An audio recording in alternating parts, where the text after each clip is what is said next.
Bhogapuram airport దాన్ని త్వరలోనే జాతికి అంకితం చేస్తాము అనేటువంటి మాట మాట్లాడారు. అంటే ఆయన జాతికి అంకితం చేస్తాను, ఈ క్రెడిట్ అంతా నాదేను అనేటటువంటి బాడీ లాంగ్వేజ్తో క్రెడిట్ స్టోరీ చేయడానికి చంద్రబాబు నాయుడు గారు ప్రయత్నం చేస్తున్నారు. అసలు భోగాపురం ఎయిర్పోర్టు ఏం జరిగిందనేది ఇక్కడ రెండు మాటలు చెప్పాలి.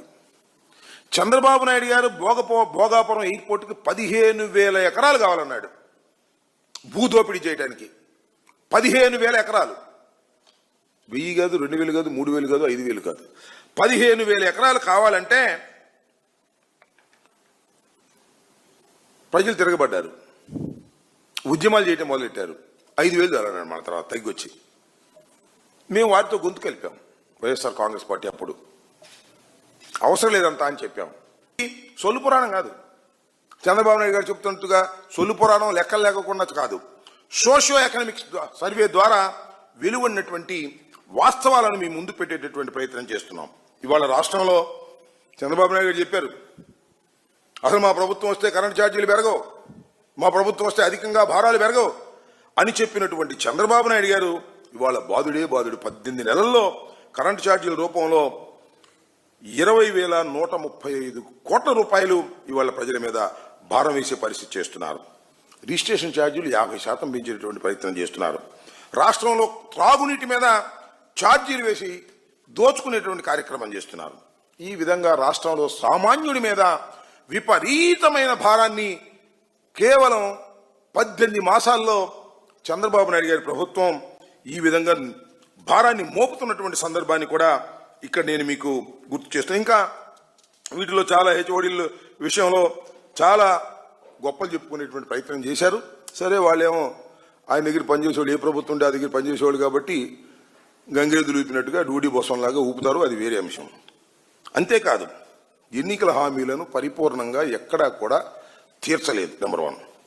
దానికి తోడు మీకు గుర్తుండే ఉంటుంది, ఎన్నిసార్లు చెప్పినా చెప్పవలసినటువంటి అంశం ఇది. చాలాసార్లు చాలా మంది నాయకులను చెప్పాం, జగన్మోహన్ రెడ్డి గారు అప్పు చేస్తేనట ఇది శ్రీలంక అయిపోతుంది అన్నారు. జగన్మోహన్ రెడ్డి గారు అప్పు తీసుకొస్తే ఈ రాష్ట్రం దివాళా తీస్తుంది అన్నారు. నేను అడుగుతా ఉన్నా చంద్రబాబు నాయుడు గారు మరొకసారి, 18 మాసాల్లో మీరు చేసిన అప్పులెంత? జగన్మోహన్ రెడ్డి గారు 5 సంవత్సరాల కాలంలో చేసిన అప్పులెంత? సిగ్గుందా నీకు? అసలు సిగ్గనే పదానికి అర్థం ఉందా అని అడుగుతా ఉన్నా, నీకు తెలుసా అని అడుగుతా ఉన్నా. జగన్మోహన్ రెడ్డి గారి హయాంలో చేసిన అప్పులు, 5 సంవత్సరాలు చేసిన అప్పులు 18 మాసాల్లో 90% అప్పు చేశారు మీరు.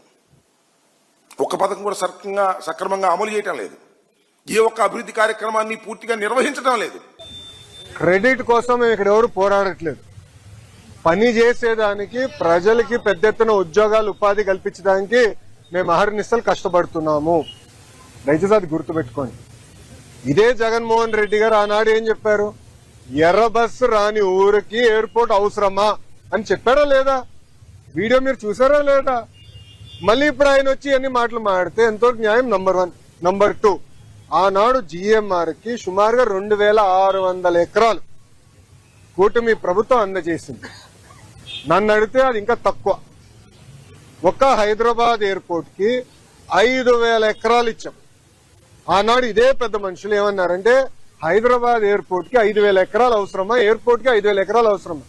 ఈ రోజు మీరు హైదరాబాద్ ఎయిర్పోర్ట్ చూడండి, అదే సమయంలో బెంగళూరు ఎయిర్పోర్ట్ చూడండి. ఈ రోజు బెంగళూరు సిటీ 2వ ఎయిర్పోర్ట్ కోసం ఎత్తుకుతున్నారు.